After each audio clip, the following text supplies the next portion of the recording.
Thank you. Thank you. Thanks for coming.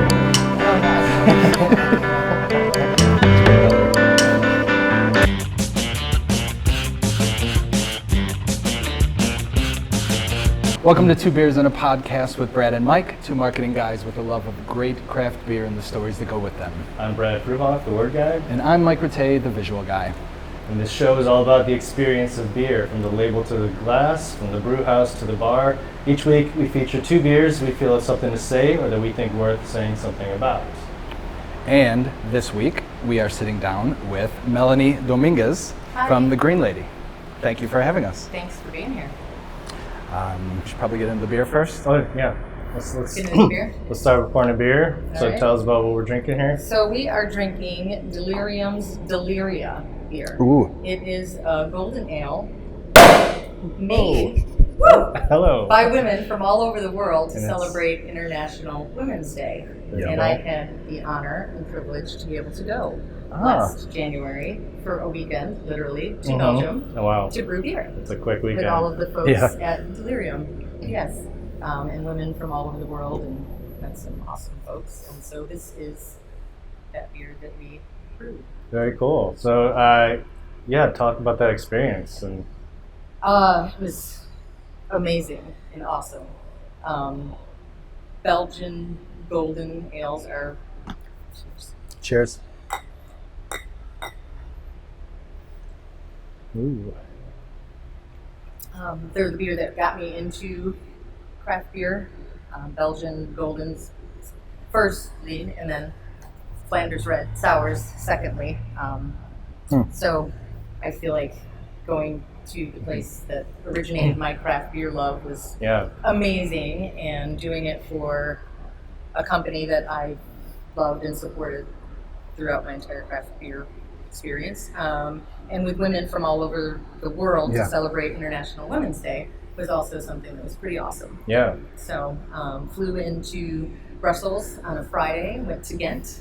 On Saturday morning, we brewed all day, and then they had women from different parts of Belgium, probably Amsterdam and such, come for a big luncheon, and they had a Michelin star chef make Nice. us, and they paired all of their beers with Wow. all of the food, and then brought back to Brussels that night and spent the next day, which the International Women's Day March in Belgium was that day as well, and then flew out Monday morning. Wow. Holy Oh cow. wait, I also visited Vergy Vict that makes the Duchess de Bourgogne on that Sunday, Very cool. which was It's like a spiritual homecoming kind of thing. it You're really like, was. oh, We this is- so they don't do tours. Okay. It's a small brewery in a little town, but all of the tap houses, bars, taverns are Duchess or Vergy bars. Oh. And so that's what they serve. And so it's like this Hmm. community. So that's where people go to drink the beer. They don't go to the brewery Yeah. itself.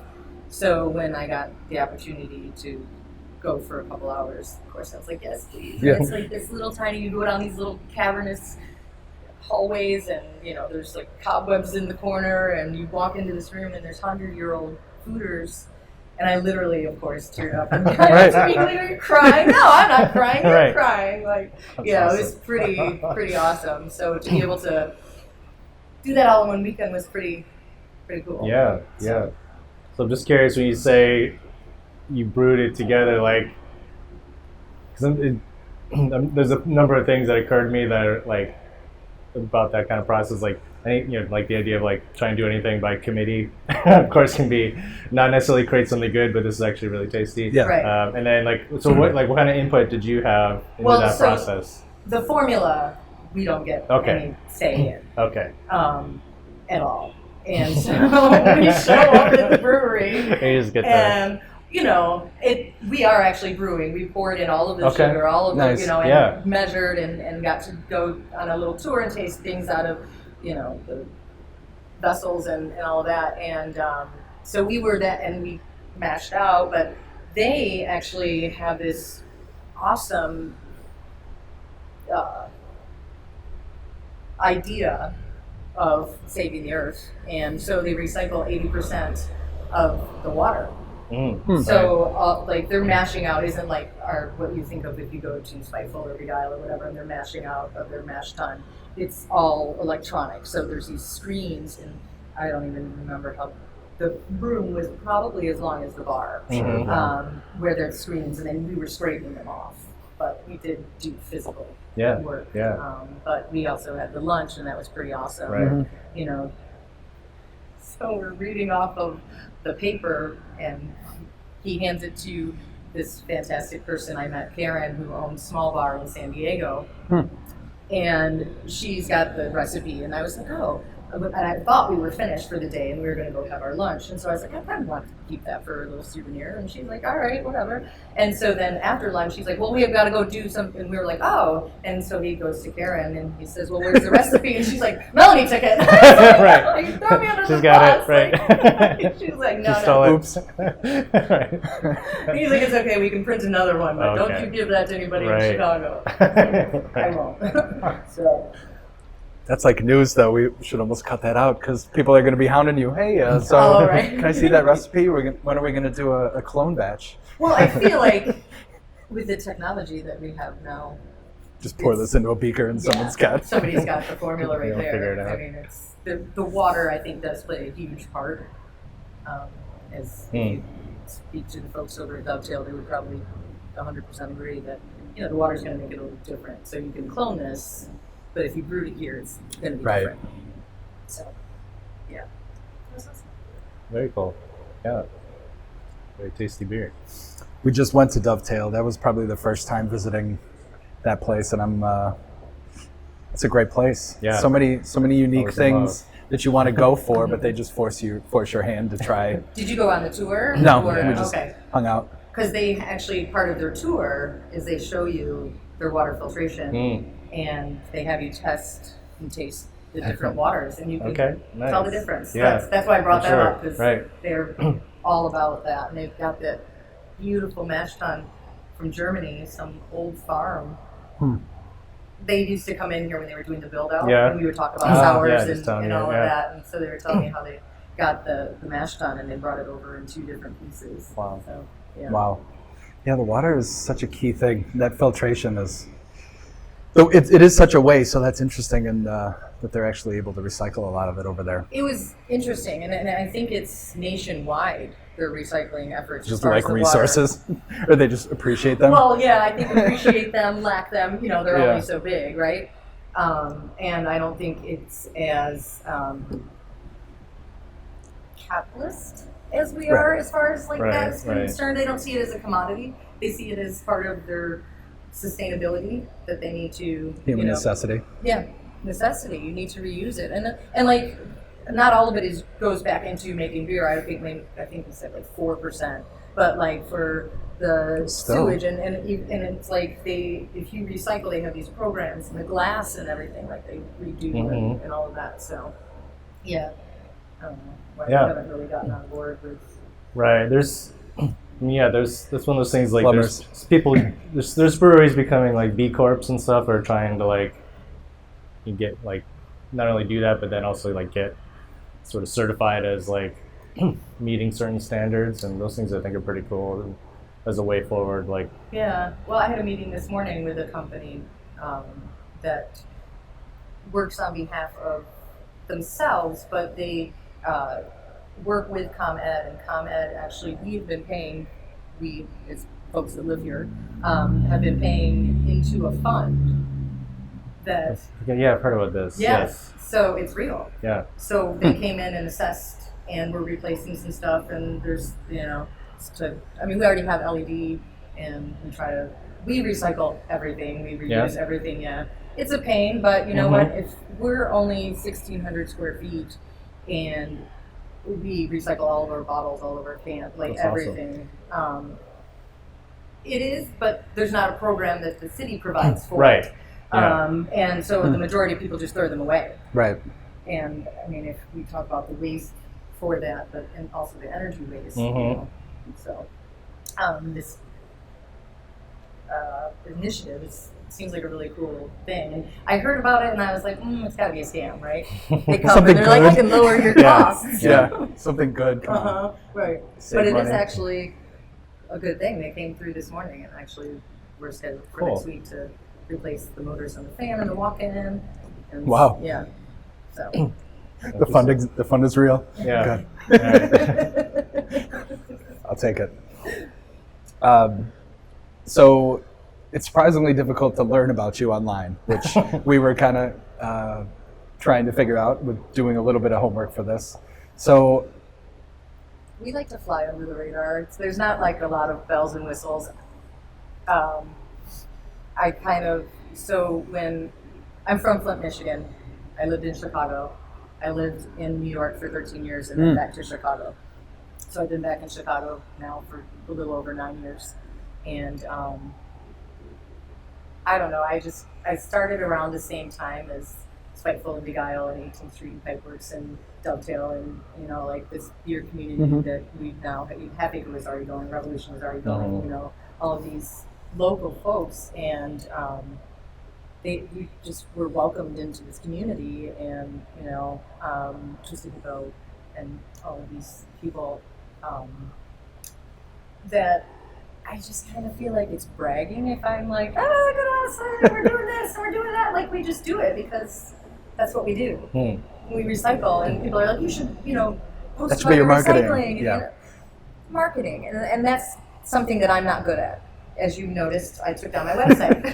So I don't, you know what I mean? I kind of feel like, and people say, well, how long have you been here? And it'll be 8 years in September.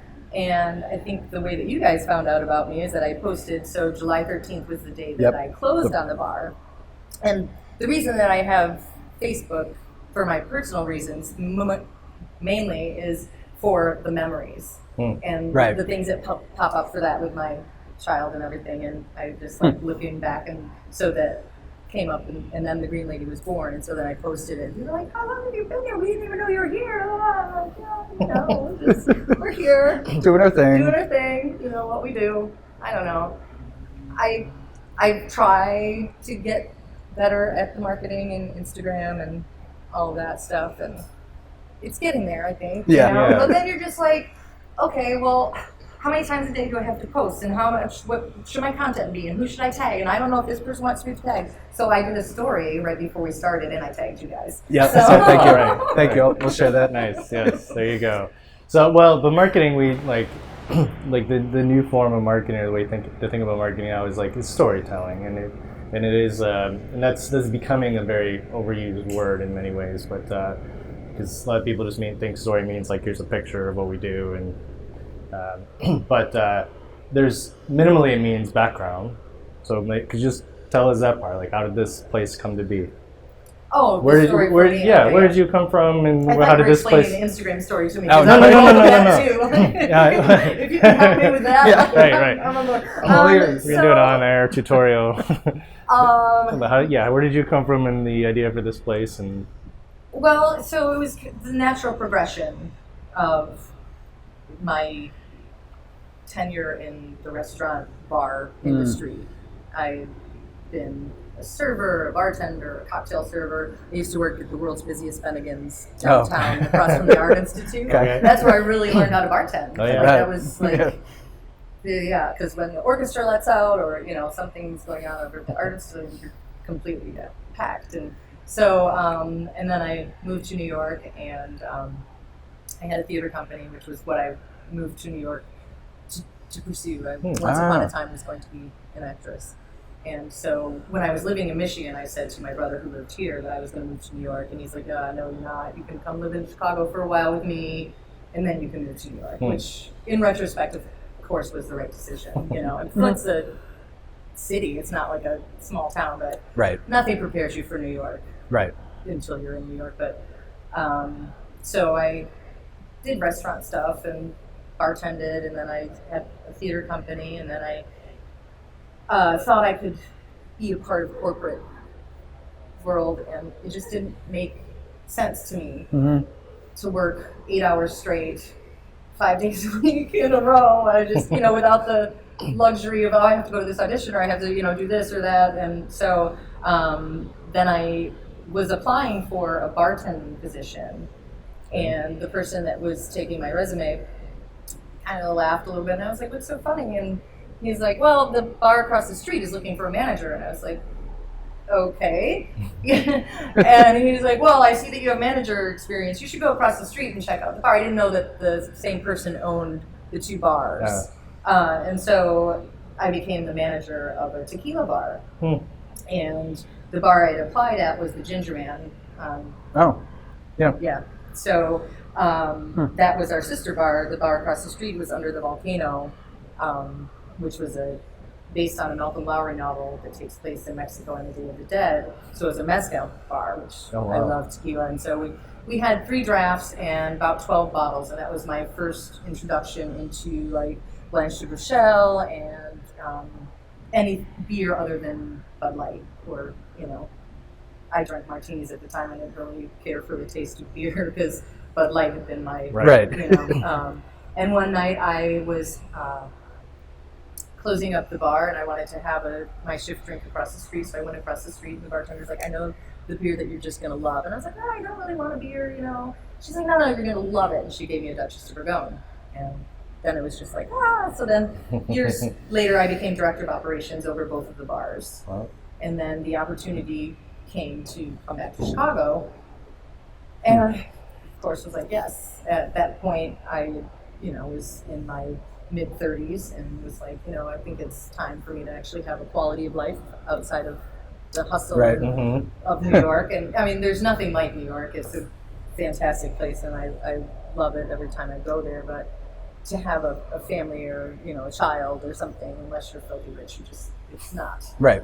Not for me. I wanted to have a car and I wanted to have these things. And so I came back, and I flew back and forth for about a year. And the original concept was to bring the Ginger Man to Chicago. And I probably looked at every single space in this entire city. And the difference between Chicago and New York is that New York, you can buy the license, and you take the license to whatever location. Chicago, it's the location. And the location is distinguished by your aldermanic districts. And that is the moratorium on tavern license and place of public amusement license, and so then you have to have food, and you have to have this, and you have to, and the amount of space that we needed, and so it just morphed into this space became available, and you do a change of officers in Chicago, so that's how it morphed into. That's it. Then it became the Green Lady. I wanted something feminine, something that kind of evoked beer but wasn't beer, and so I knew about the Green Man, and so I was like, I wonder if there's a Green Lady. Originally I was going to call it Ninkasi, but I felt like that might have been a little too derivative at the time. I feel like now people would probably, there's a Ninkasi brewing. There's a brewing company, Yeah, but I was kind of like, people probably aren't going to get that reference, so, do you want people to come to your bar or not? I mean, obviously not, because I'm not online, but so I Googled the Green Lady, and I am of Scottish descent, and it's Scottish folklore.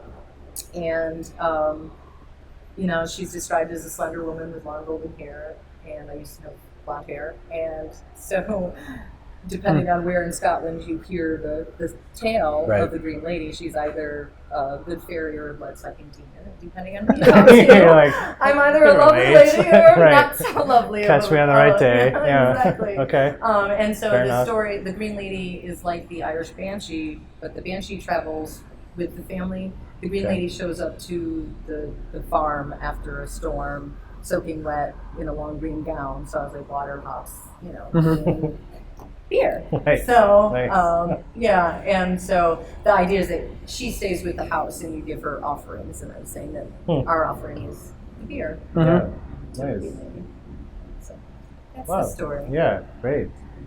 Put that online. Yeah, exactly.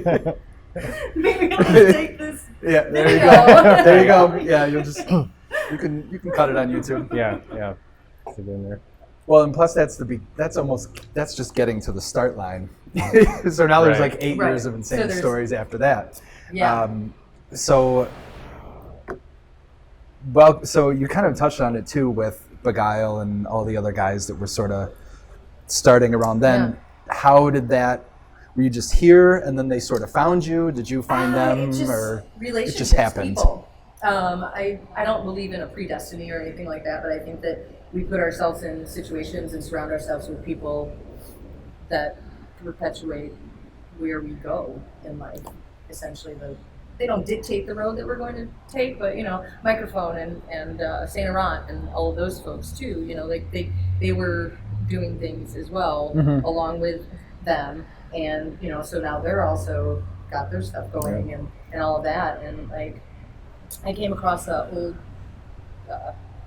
memory card, and it had a picture from our 2-year anniversary. Wow. And it was like everyone was here, and it's like like it just you start a conversation with somebody, and then you realize, wait a minute, I like you, and we can like we're a part of this community. And everyone was so welcoming, and like something would happen and you would contact somebody and they'd be like, oh well, not right now, but then you would meet somebody else and they'd be like, oh well, why don't you have this? No, they're only brewing in 950 square feet, like I get it. Yeah. And then the next day, well, wait, maybe we can find a case for you because somebody else had come here. Like it was just kind of that domino effect of everything. And I think that we all just, it was just relationships. And you meet people, and when you start, like I said, when you start talking to somebody, you just kind of like, oh, okay, yeah, we should have our beer here, or you know what, we don't want our beer here, or no, I don't want to carry your product, or like, I don't know, it's just interesting to see how everyone has grown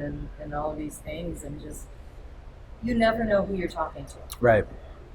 And so one of the things that I say to my daughter quite often is that the most important thing is what we do when nobody's watching, and I think that's true, and I think that, we're all kind of in this together, and we should treat each other like. So when Northdown was down the street, people would often try to make conflict between us, and there was never conflict between us. Like they had a completely different bar than I have. There was one time, I think, in the entire time that we were open at the same time, that we had Gumball Head on at the same time. That was the only beer that we ever had on at the same time. You know what I mean? And so why do you want the to big Gumball Head throwdown? Right? Lincoln Avenue, right? Yeah. We'll win. I just feel like instead of putting pressure on somebody and putting them down, like why aren't we lifting each other up? Like we're supporting each other. Why don't we should support each other. It makes me very sad when I see an empty storefront, because that was somebody's dream. Yeah. Like they put something into that and they wanted it to succeed, and so why didn't it succeed? You know what I mean? I don't know, but that's kind of my take on the whole Chicago community. And that was something I think that when I made the decision to come back to Chicago, that was the biggest thing for me, was community. And I didn't even know about the craft beer community. Yeah. But I had a fantastic rep from Windy City, Jim Randall, who he sat with me for almost 2 hours before we opened, because he was also from the East Coast. And he's like, look, this is the lay of land in Chicago. And, and our original draft list was beer that flew out of the Ginger Man in New York. And like it sat here. And I was like, why don't people want it? But Chicago is a very towny, local place, and there's no place like it. Right. So the community, I think, I don't want to say I got in at the right time or anything like that, because of course there were folks here paving the way for years for craft beer and, ringing that bell for it and all of that. But, I think that it just seemed to all come together for us in our relationships with those breweries in particular, and everybody in Chicago. I know I'm forgetting somebody, and when they watch this, they're going to be like, how dare you? Right. Well, but the other thing is being welcoming to all of that too, which you it's kind of in every single thing that you're saying, where you're just supportive of people. Where, you could have stuck to your guns and be like, no, we're selling this New York beer. You wanted to be open and understanding of the town feel, and so that's got to be a big portion of why things would work for you. Yes, and I think that it did take me a while. If you talk to somebody that worked for me. I had a bar back for several years who now runs the Wrigleyville rooftops, and he's doing a great job over there. You know, when he comes in for a drink after work, he's like, "This isn't the Melanie I know. Wait, what? How are they getting away with this? I would have never gotten away with this." But you kind of just ease into things, you know. Like at first, I was very New York. It took me a long time to even slow down my walk or to say hello to somebody on the street when they said hello to me. You know what I mean? Like, why are you talking to me? I don't know you. Or, you know, I got to get here because, I mean, there's still that feel here in some aspects, but I don't spend a lot of time driving. So I don't have to deal with that like hour each way or anything like that. But I think that, there's definitely... Do you have a town? I mean, what you're describing seems it's something I heard a lot about people getting into things about anywhere from like 10 to 20 years ago and before that. It was like before craft was sort of like ubiquitous. I think about a couple years ago at CBC though, there was one of the talks, I can't remember if it was Dick Cantwell or somebody, was saying like, let's not forget who we are and like our values and how like, you know, we help each other, we have relationships, but there was like the subtext seemed to be, there's a lot of us now, guys, let's not start getting like fighting at each other and, you know, infighting and stuff, because it's going to start, the competition is getting more real. Do you have a sense of things having changed some since you opened in terms of like that community feel? Yes and no. I think that the community feel has grown stronger. I think that very rarely do you hear somebody talking about somebody within the beer community in a negative way.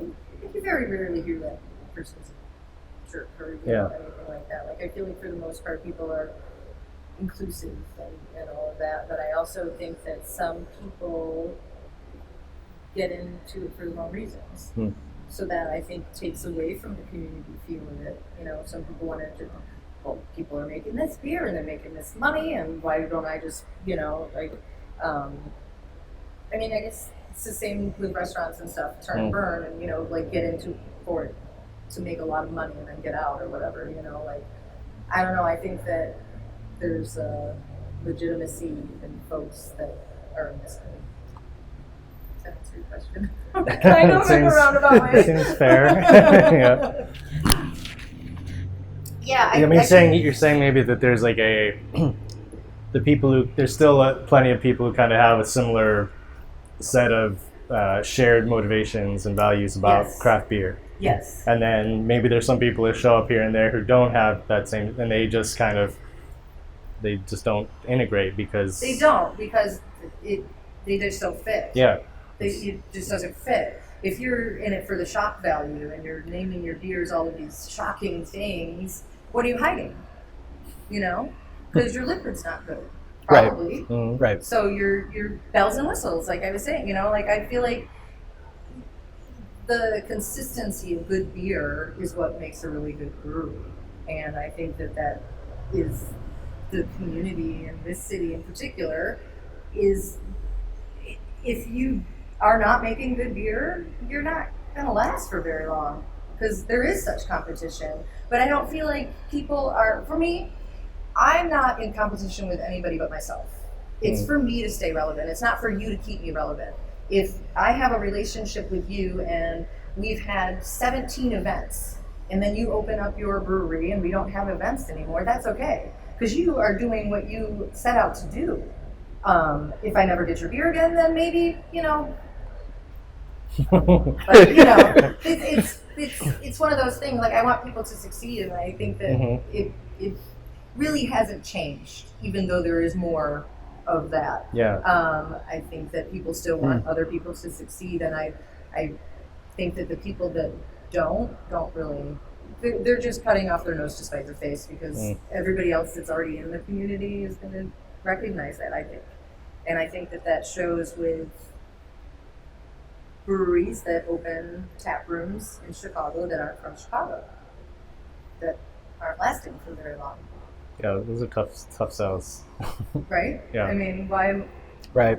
So what I like to think of we've always been an adult bar, like not necessarily age-wise, but you have to behave to be in here no matter what day of the year it is. If it's St. Patrick's Day or a Tuesday in July, you still have to respect the person sitting next to you and the bartender and the establishment. And we will offer you a place to come and have a wonderful selection of Chicago beer, international beer, and a good time. And you can have a conversation with the person next to you, or you can have some popcorn, or, you know, like, or play darts, or euchre on a certain night, or trivia on another night. And you can be a part of our community. But, you know, the people that come in and want certain things, there's other bars for that. Yeah. Right?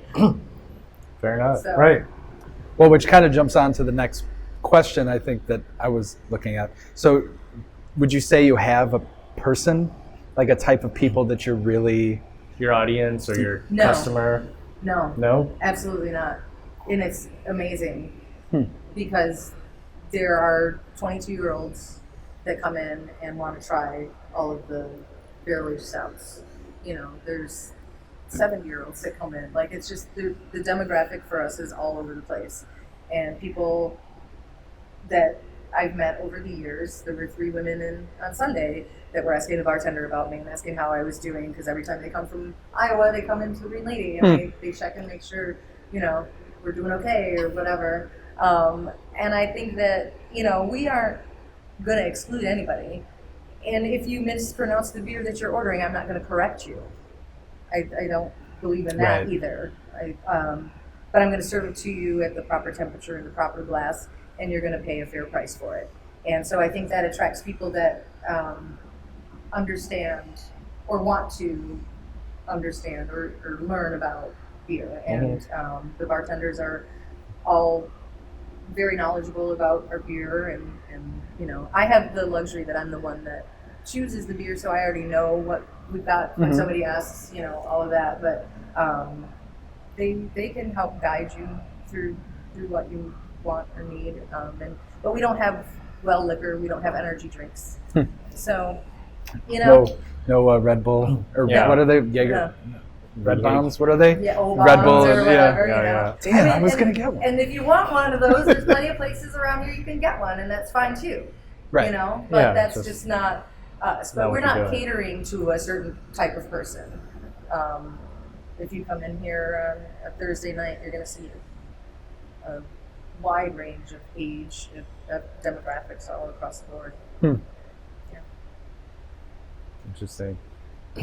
Yeah, I mean, the marketer in me says there's probably we can at some point figure out, like, if we really did like a survey, a snapshot of What a would couple, be? like there's probably some commonalities. I mean, but like also like if you look around, like maybe if you talk about like what went into like the concept of like how just the aesthetics of the place. Because I mean that also, like, to some extent, besides what you offer, the aesthetics somewhat Okay, yes. select for the audience, in the sense of like the people who are going to like feel comfortable coming into a place like this, or Yes. yeah, Yes. We don't blast the TVs. We don't have volume on sports. If we can, we will put the sports on for you, but we don't play the game. You know, it's just not what we do. It's more about, for me, a feeling of like a living room.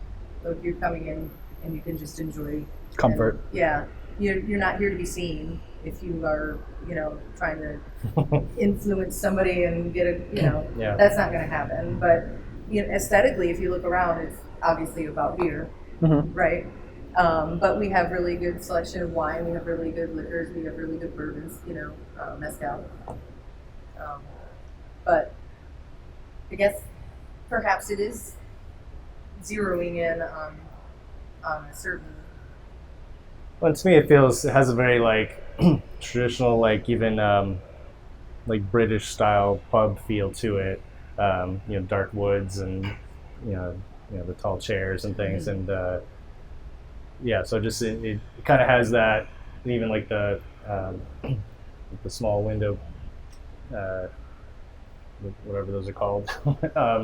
But so yeah, it has a feeling of like that, like going into like a British style pub, and that's its own thing compared to some of the, especially in the last probably 5 years. Like the new tap room models, a lot of the new tap rooms are very light compared to like the older styles, or they're brighter colors or whatever. Like go to microphone, say like the bright blues and that kind of rockabilly thing going on. So that to me also just there's a different feel to those places that just have different connotations. And I bet it'd be if we spoke to some customers, like you might be able to start getting some keywords of like the associations they have with this place. What do you think would be the first? I'd say comfortable. I feel like that would be when people. I feel like these. It's kind of the old Chicago bar style, but just doesn't smell like smoke, and you've taken care of it, and like you've loved it. It is very clean. You've loved it, and this, the bar is gorgeous. So well, I mean, so it's that's one of new. those. That just got done. A guy came in and I got the How new?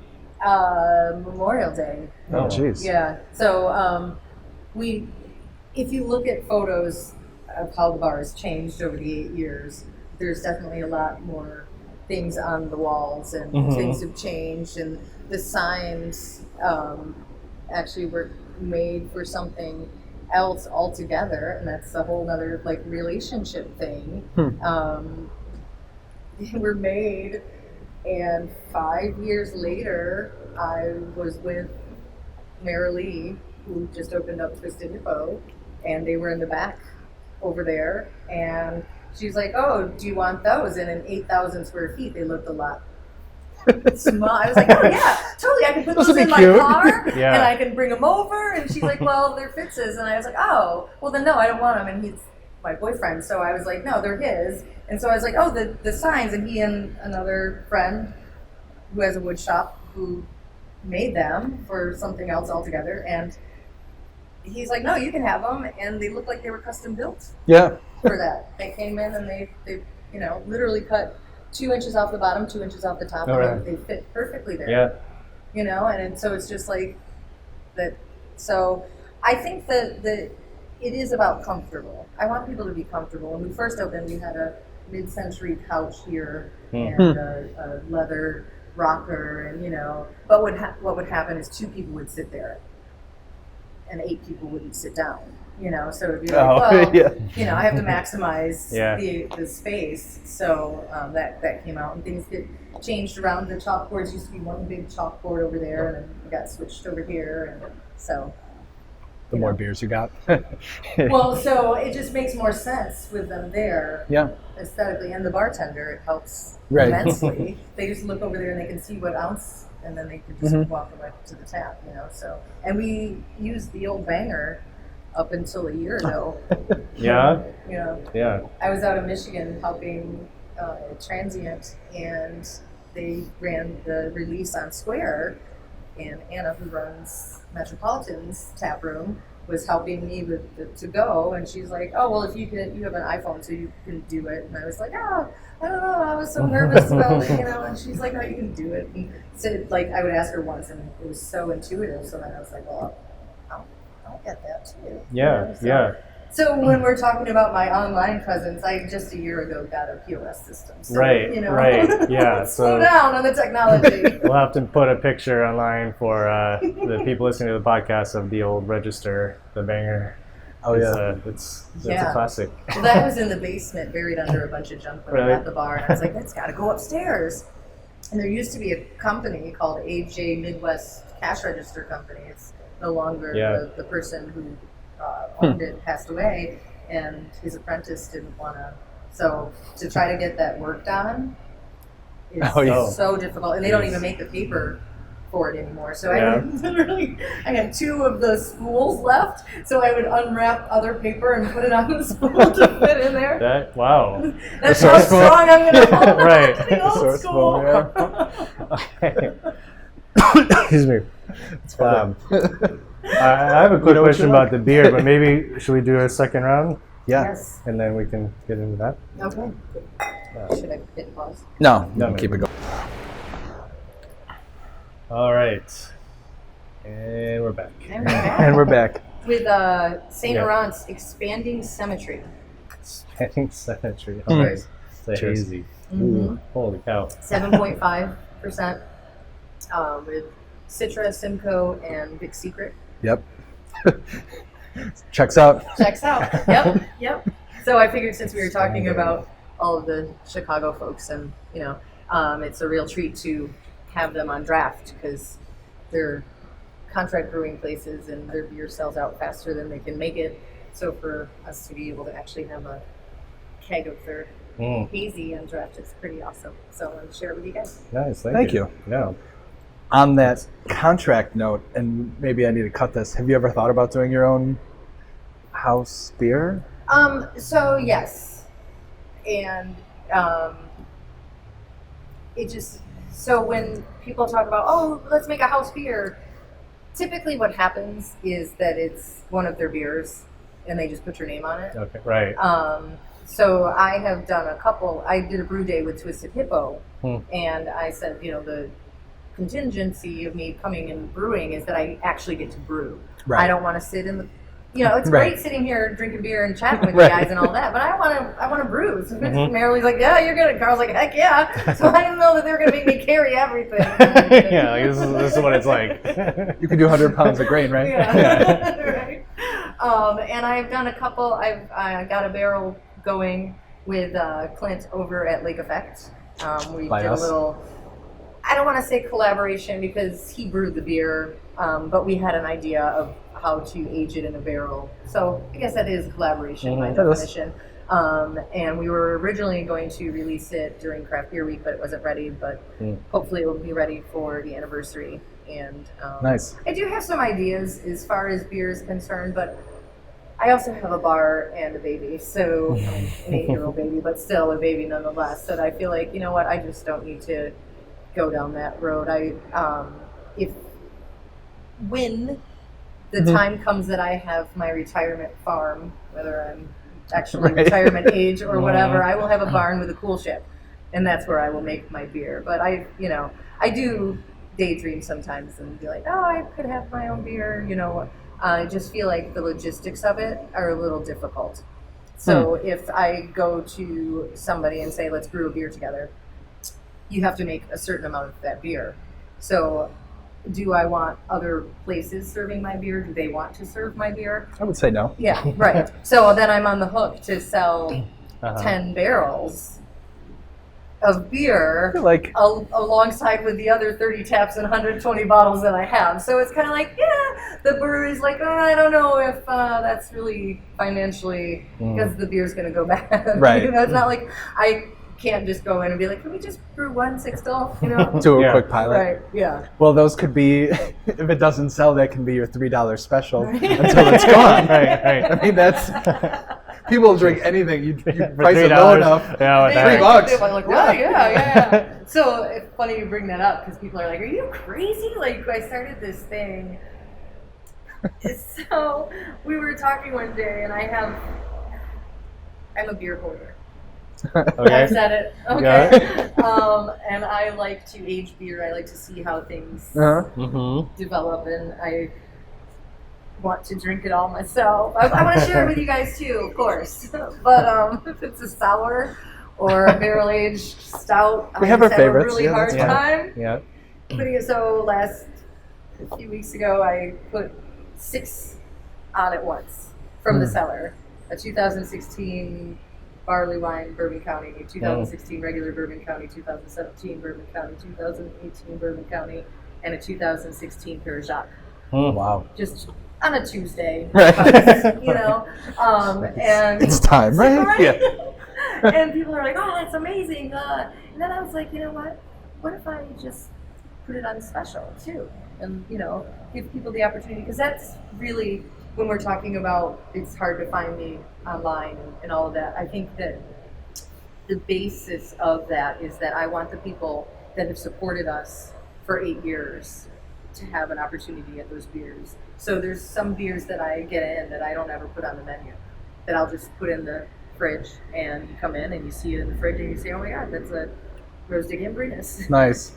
May I have one of those? Yes, you may. Or, I'll have a conversation with somebody visiting from New York that's never had Bourbon County. Well, I happen to have a bottle here.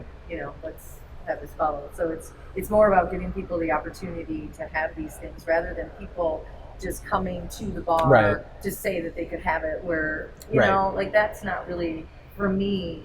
That's not what it's about. Of course, I want to try great beers and all of that, but I'm not going to leave my Thanksgiving dinner table to go stand in line overnight. That's just not me. Right. So if you are like me and you want to come in on a random day in July, you're going to find Bourbon County on draft. Like it's just that's kind of that's fun for me. And then maybe it's going to be $3. Right. You never know. Well, that's what I was looking at. I figured we'd get to it, but I was looking at the 2017 and 2018. I was like, wow, okay. Yeah. So some of those handles over there. Well, you were that brings up a question I was thinking about with. You said you had kind of a New York sensibility when you first opened. It took you a little while, perhaps, to shift over to a Chicago sensibility here. Do you remember was there one beer or one moment when you were like, oh, I think I get how this market works, or something kind of clicked for you? It still hasn't. I'm waiting for that Really? to work. No, I don't think there was really one moment, but Five Rabbit is another example. That's somebody I didn't mention before. That they started at the same time, and we all had our very first Chicago Craft Beer Week together, and so that was pretty awesome for me. I think that it was just a matter of through a few Chicago Craft Beer Weeks cycles of learning that Chicago is all about local and fresh and towns. It's very, we love Chicago and I love Chicago too. So, I mean, I think it probably would have been around the third or fourth year. But I can't pinpoint one particular moment. But we always do an event called Sweet Home Chicago. And we do all 30 lines Chicago beer, and I pulled Duchess off for that occasion. When I very first started, Duchess was the only line that didn't rotate. And so within the last year, there's been a move to, in order to stay relevant, I'm going backwards. So now, anytime you come to the Green Lady, there's certain breweries that you will always find on draft, and certain beers that don't rotate either. Spiteful, Maplewood Pulaski Pills, Daisy Cutter. I moved from cans to draft because instead of 24 cans, it's one keg that I send back. I'm not, so there has been that shift as far as probably 10 of the lines now are consistent. And I think that that's something that, in New York, we rotated all the time. And when I first started, we rotated all the time. And I think it's just, it's great to rotate all the time, but there's no, for lack of a better word, loyalty. Right. So then you have people scrambling. And so perhaps that's what he was talking about, fighting at each other and the infighting and all of that. Why are we fighting over handles? I can always have microphone out. I can always have, these, and so you can't make it out to Elk Grove Village. You can come to the Green Lady and you can find something, whether it's a can or, and if you can't make it to all of the tap rooms in Chicago, if you come here on an afternoon, you can try them all too, So I think just taking a step backwards is what really helps me to be able to see that. And I don't know if that's necessarily a Chicago or a New York thing. It's just something that I notice folks are having this discussion about, tap rooms opening and bars and how it's affecting each other. And, there seems to be not arguments necessarily, but, there's definitely discussions of how it's changing. And so I had to figure out how am I going to change. And what I came up with and what we came up with is that perhaps take a step back and go old school and keep consistent handles. Mm-hmm. And then it's not less work, but it's less figuring out what's going to go on 30 lines. Now I only figure out what's 20, going to yeah. go on 20. Yeah. So it is. There is that, and then it's also that the brewery can say, okay, well we know we have that line. We don't have to not worry about it, but Sure, it helps. I'm sure it like does. less stress for them. Yeah, and it's okay, less which stress bar? for me too. Right. Everyone. Yeah. You get the next best thing, or this person's doing that, or worrying about what somebody else is doing. Yeah. What can I influence within my own circle of influence? Yeah. Was there anything that made you want to take that step back, or why would you? I truly believe in so much of life that there's always some weird counter trend that's we're always got to have new, but like you did, that's going to happen. There's going to be a lot more just static things. I'm obviously not very forward thinking in my technology approach to my business.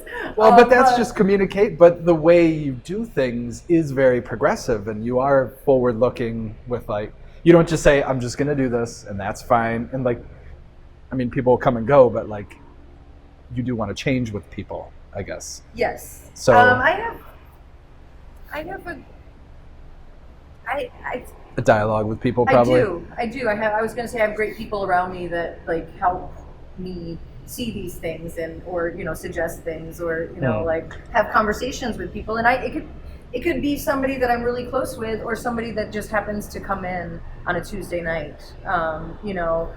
Will, who runs Spiteful's tap room, moved here from Colorado. He was walking down the street, came in here. I happened to be bartending on a Monday. He and I were the only ones in here. And we had a conversation, and he's like, I want to work here. And I was like, no, you don't. And he's like, no, I want to work here. No, you don't. And he ended up working here, and then went to someplace else and then came back and then went and worked with Spiteful, But just those little things, those interactions that you're talking to someone, and that's kind of how everything has evolved here. It's just, I feel like when you open yourself up to things or, I don't want to say opportunities or anything so hippie, but, I will have a conversation with somebody. And I think that that's something in this day and age that is very difficult, which is why we don't have the TVs blasting. Mm-hmm. We have the music at a level that you can have a conversation. And it's so awesome to me to see the relationships of folks that have met here, got engaged here, had babies. I was the first person to know. Labor and delivery, right. Triage out back, you never know. Super communal. We're kidding. Yeah. But I think that it was my first Pulaski day, which I had no idea what that was. Right. And the windows open up, and it was raining, and there was a group of teachers here because I had the day off. Yeah. And I had to run downstairs for something, and I came back up, and they were having this conversation, and the rain was coming down, and the music was at such a level, and it just, I don't know, felt like home. I was so this is awesome. It's awesome to be a part of this community, and that everybody is so welcoming, and like I said, you very rarely hear that somebody's not nice. And so I don't know, I think that in a long way I just answered your question. The moment it was raining on the last day. Okay. that was that works. You did it, yeah. Well, do you want to go with the... I was going to, she kind of answered how she reaches people. And so that means, we can go to, the converse of that, I suppose. But maybe not necessarily so. So, so back in 2016, you made a decision that you didn't want to support Miller Coors products because one of their executives was throwing lavish fundraisers for Trump and Pence, and you just didn't want to be associated with that politically. And so you made a decision, you posted about it online, and then you were featured in an article about it. And it didn't necessarily. Well, let's see. Like, so guys, I'm That was the curious. start, yeah. I want to just let you, and you've spoken about it in other places too, but first let you kind of say like why it was important for you to take a stand, and then what do you feel like you've learned from that decision? Firstly, I felt it was important for me to decide how I would spend my business dollars. When we're talking about ordering in different beers and different breweries and all of that, and where I have relationships with people in the community, and when it came to my attention that that particular fundraiser had happened at $20,000 a plate, at that point I'm only selling 3 to 5 cases of Miller products a week anyway. Mm-hmm. But it was our special on the trivia night, and so I just decided that I wasn't going to even spend that minimal amount of money on that product for that company.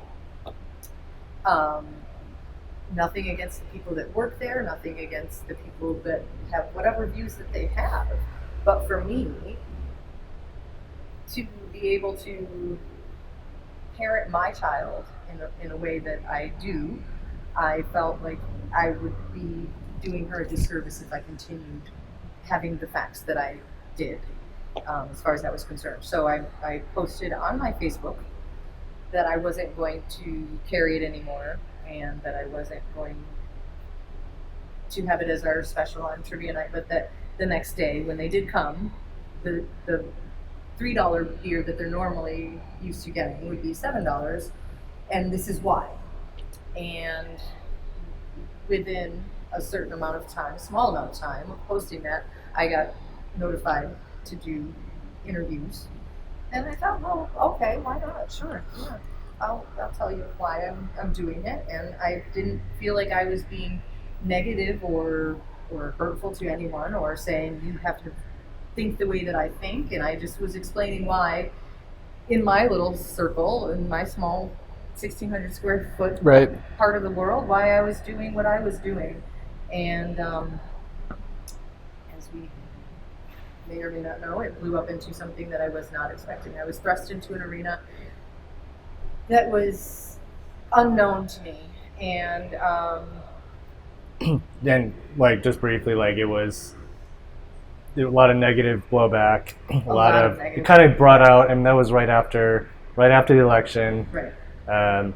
There was definitely a feeling of some very extreme right positions and like bigoted and on both sides. I feel like there's definitely, we can't say I'm just there was not saying that, you're I'm not implying that you are, but I feel like on both sides there was just like there was a lot of negativity. It was just negative.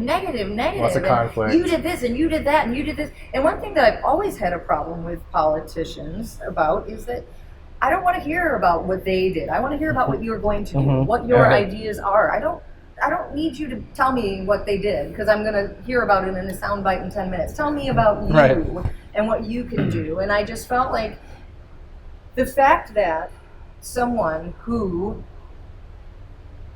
on audio tape admits to sexually assaulting somebody was elected our president, that there's something inherently wrong with that. It's just, I still to this day can't really wrap my head around it. So I'm not going to spend a lot of time on that, but I got threatened, I got negative reviews, I got people from all over the country leaving me voicemails and leaving me emails, and Yelp had to do a cleanup, and Twitter had to shut down my account for a little while, and I shut down my Facebook account. But recently I went back and I reread all of it, and it's there for the same amount of negative I got positive, and thank you for doing this and thank you for standing up. And I didn't want to become like some but somehow if you saw me that way, then great, because it's helping you, or but the people that just spent hours on the negative, and just I couldn't really get my head around it. So I have learned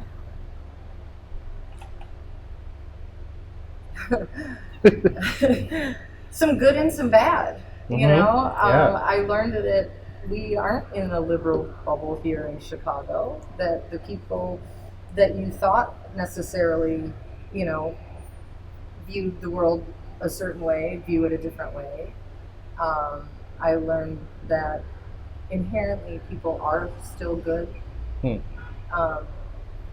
know, people did reach out and were like, you know, helpful in a lot of ways, and people here kind of rallied around us and made sure we were okay. And you know, like there was really an outreach from the community. I actually reached out to Andreas from Five Rabbit because he went through the same thing with the Cinque de Pelo, which we were one of the first bars that had it when he pulled it from Trump Towers. So I said, you know, obviously you know what he's just, you know, if you just keep doing what you're doing, and you can't let them deter you, but you have to stay safe. Like you have to be aware. And I think that, you know, I come from a place that I am aware anyway. Like I've always been aware that the world is a certain way.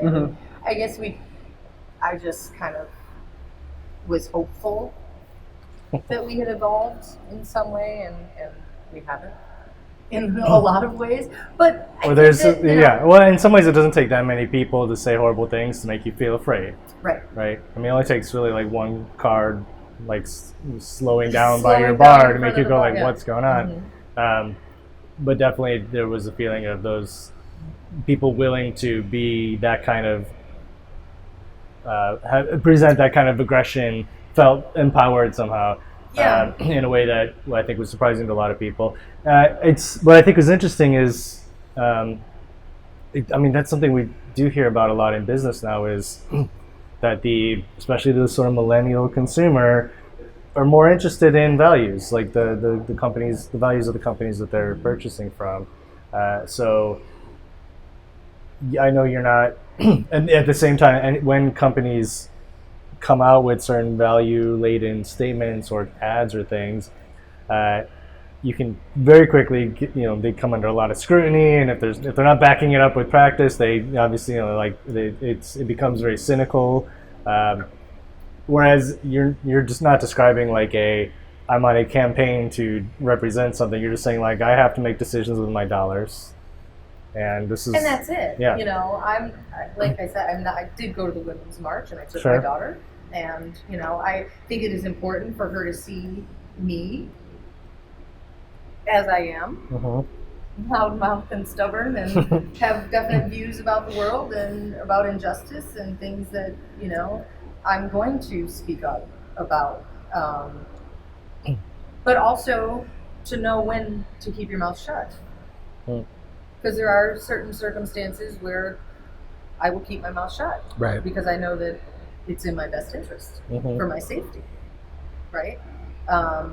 But something like that, I didn't think that my safety would ever be taken in. That just never occurred to me, that somebody would threaten me physical harm because I have a view in 2016. 2019 now. It's like we haven't. It's daunting, but it's something that has to be done. I think, you know, and like you said, I'm not out there beating the drum every day, and I've always enjoyed a low profile. Like that was just, like I said, it was something that I was thrust into, but I wasn't going to then cower from it, and you know. There have been some talks that perhaps we bring back Miller products and they donate a portion as well, and you know, like they, you know, but that's just never talks with Miller. With Miller, you're saying, or just talks amongst your staff?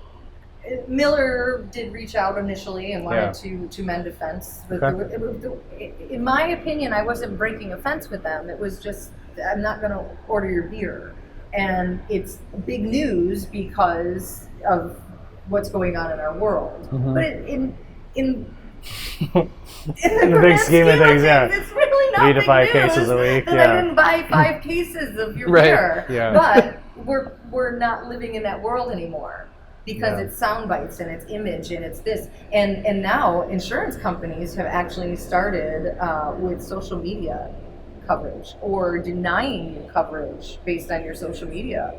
And so luckily they didn't notice mine last time. I'm kidding. But you know, I think that the world has definitely changed, and I am not of the generation where we had all of this immediacy. You know, Yeah. I came in through the precipice of computers, and I learned BASIC. You know, but my child can operate an iPad and can, you know, like all these things. Yeah. And so I think that it's important for me to understand it. I don't know that I'm comfortable engaging in that. Because I think something people don't understand on that level is that your words have consequences. Mm-hmm. And so that is what I learned. I already knew consequences and all that, but I guess I learned a different set of consequences Yeah. on that one. Right. Well, like the way that kind of amplification can happen online, and it quickly gets way out of any kind of context and sense of Yeah, I mean, proportion. there were organizations that took pieces from the 2 actual interviews that I gave and made their own stories of it, and they just kind of like, you know, one person made a video on the West Coast. Like, people were sending me these links to these stories about me, and I'm just like, what? And as you know, so you cannot believe what you read online, especially when numbers are involved. Sure. Right. Sure. Right? So, So we're just about to wrap up. So just want to ask a couple quick. lighter topics. So just like a couple quick, lighthearted questions. Get to know you, beer questions. Name a place you like to drink that's not your own bar. You can, I mean, not like 12 places, but you can name a couple if you have to. Or like the last one you went to, maybe. The last place I went to was a tequila bar. Oh yeah? Mezcal bar, Rick Bailey's Todos Santos. Okay. After we went to Parsons, after we went to Mars, Hop Culture magazine did a Juicy Brews down at Mars last Saturday. Yeah. And went down there and drank some delicious beers. And we're like, we need mezcal. So we went to Parsons and had Awesome. some Oaxacan on Sunshine. And that's their slushy mezcal drink. Oh, weird. And Okay. then another friend of mine Interesting. had told me about the Todos Santos. So we went there, and then she met us there, and so we drank some mezcal. So Sounds good. Sounds all right. Yeah. What's a beer in your fridge at home? Cantillon. Cantillon. All right. Audrey Fontaine. What's one that you didn't want to tell us was in your beer in your fridge at home? Well, we have Cantillon, of course. I mean. I actually, because I own a bar, I don't really do much drinking at home. It would probably be like a 3-year-old heavy topper. It's probably not so good anymore. Yeah. All right, good. And then name a brewery you'll try anything they make. You're just all in with these guys. Hill Farmstead. Hill Farmstead. Yeah. Very good. Everything. Awesome. All right. Well, That's it. you get your notes. You said a lot of good stories, and Thanks. so Thank you guys for. I didn't know we were going to be on video. That's what I You want to did great. say. You did great. you did great. Thank Thanks you. for. Sorry, I didn't clarify in our communication. Okay. No worries. Thank you guys. It was fun. Take it away. Thank you. That wraps up this episode. You've been listening to 2 Beers and a Podcast with Brad and Mike. If you like what you heard, be sure to do the liking, subscribing, and rating. If you have an idea for a topic, interview, or pairing, mention or message at 2BeersPod on Twitter or Instagram. And if you want to learn more about our video, web, and social media marketing services, message us at 2BeersPod on Twitter. Until next time, keep telling stories. Keep drinking and keep tweeting. Thank you. Cheers. Oh, you guys. Come on, yeah.